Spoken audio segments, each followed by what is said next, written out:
انسانوں کی ہدایت کے لیے اللہ تعالیٰ کا آخری کلام قرآن مجید ہے۔ اللہ تعالیٰ کا فرمان ہے، اور کون ہے جس کی بات اللہ سے زیادہ سچی ہو۔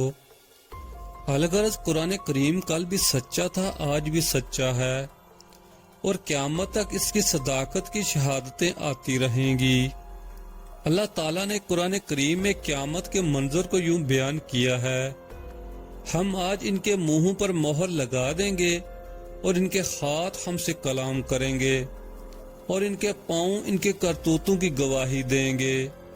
اور جس دن اللہ کے دشمن آگ کی طرف ہانکے جائیں گے تو انہیں سب کے جمع ہونے تک روک دیا جائے گا، یہاں تک کہ وہ دوزخ کے پاس پہنچیں گے تو ان کے کان، ان کی آنکھیں اور ان کی کھالیں ان کے خلاف ان کے اعمال کی گواہی دیں گے۔